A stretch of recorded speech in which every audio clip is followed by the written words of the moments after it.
Assalamualaikum teman-teman, welcome to my channel. Terima kasih sudah klik video ini. Terima kasih juga untuk yang sudah subscribe channelku ini. Selamat datang di channel Diana Anggra.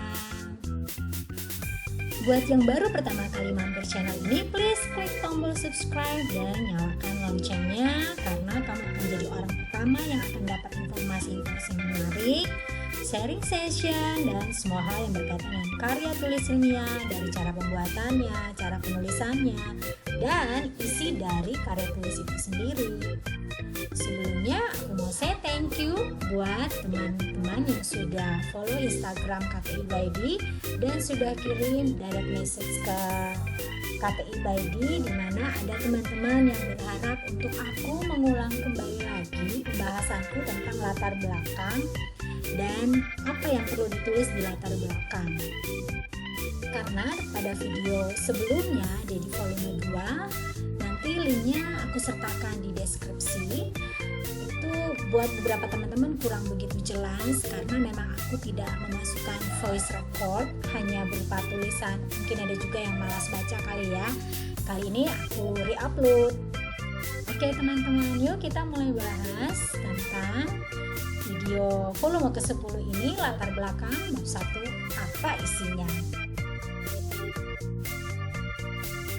Buatku, menentukan judul itu sangat penting, karena dari judul kita jadi punya guidance mau bahas apa dan mau dibawa kemana tulisan kita, dan juga ruang lingkup bahasan kita apa saja.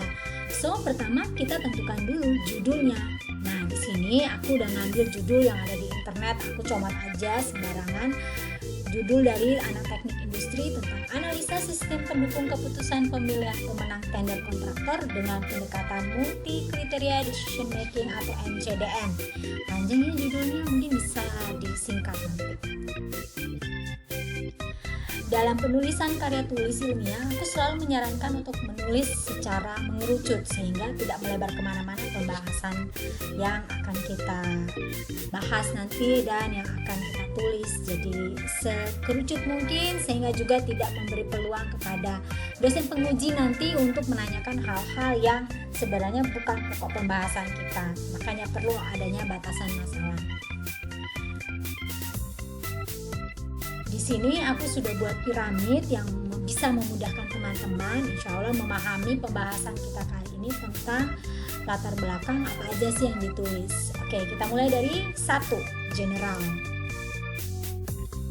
Di general itu yang nomor 1 pembahasannya tentang hal-hal yang sering terjadi yang lagi ngetrend saat ini, menyesuaikan dengan judul karya tulis ilmiah kita. By the way, karya tulis ilmiah ini bisa jurnal, bisa tesis, bisa apa aja ya. Jadi tidak mesti hanya karya tulis misalnya makalah aja. Tesis bisa, skripsi bisa, jurnal bisa, yang apa aja yang bisa termasuk di dalam karya tulis.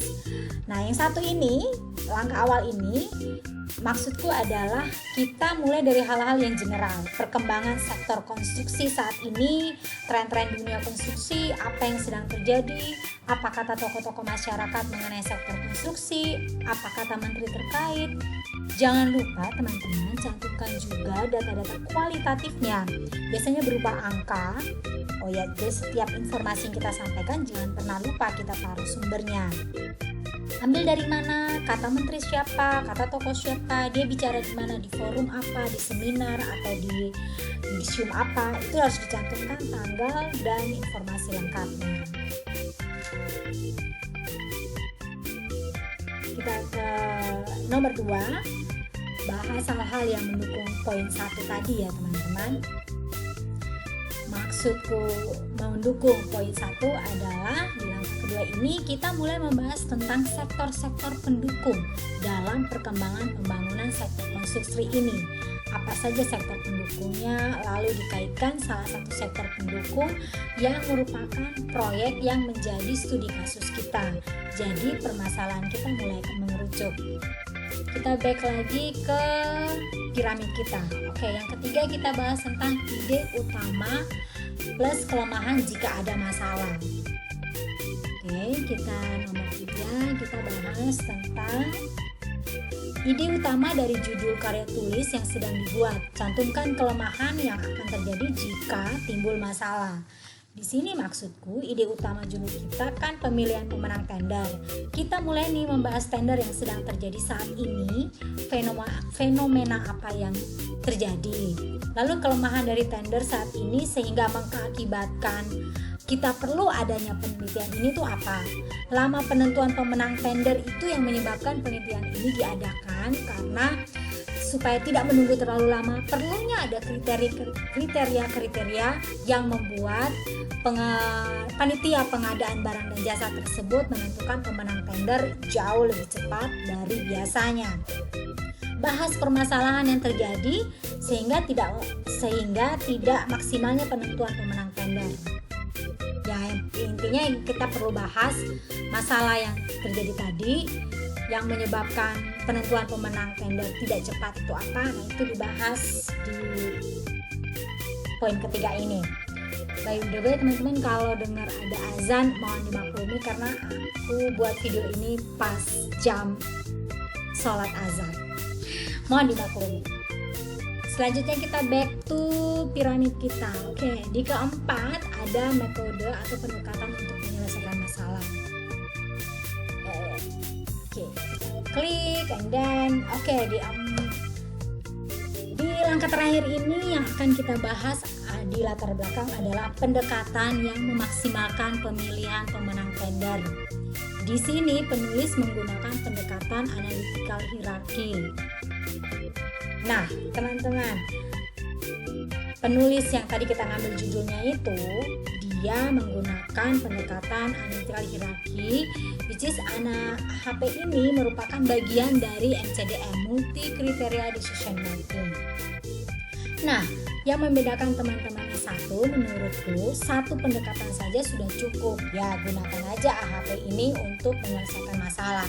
Tapi kalau teman-teman dari S2 postgraduate untuk tesisnya perlu menambahkan lagi pendekatan lain yang bisa mengoptimalkan dari penyelesaian masalah. Lalu improve yang bisa dihasilkan apa?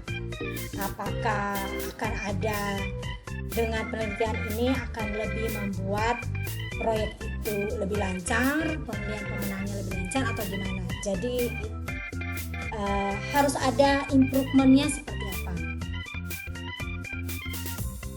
Nah, teman-teman, kebetulan ada juga tambahan pertanyaan dari yang masuk ke direct message, yaitu apa bedanya karya tulis untuk S1 dan S2?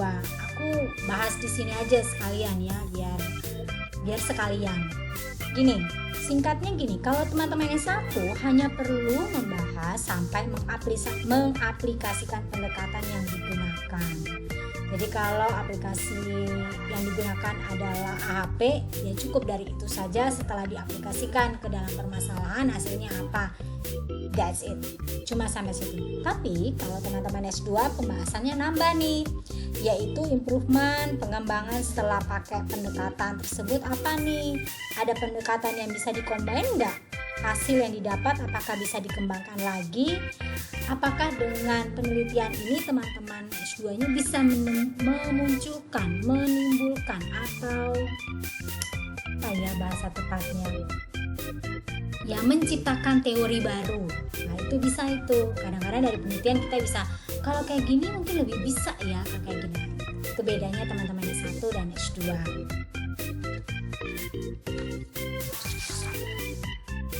Oke, teman-teman, thank you sudah nonton sampai selesai. Tetap semangat, tetap selalu sehat di rumah, selalu mengedepankan kesehatan. Jangan lupa protokol kesehatan, cuci tangan sesering mungkin, pakai masker, perhatikan jarak dengan teman atau orang di luar sana. Jika kita memang tidak perlu banget, nggak usah keluar rumah, di rumah aja. Oke teman-teman, tetap support channel ini sehingga semakin berkembang dan semakin baik penyajiannya dengan subscribe, kemudian like, lalu jangan lupa komen di bawah ada video yang ingin aku upload lagi atau ada kalian yang mau nanyakan, silahkan komen di bawah. Dan jangan lupa follow Instagram KTI Baidi, dan jika ada yang ingin kalian inginkan aku bahas, silahkan direct message saja kalau tidak mau komen di YouTube. Sampai ketemu di video selanjutnya di YouTube channel Diana Anggra. Bye bye.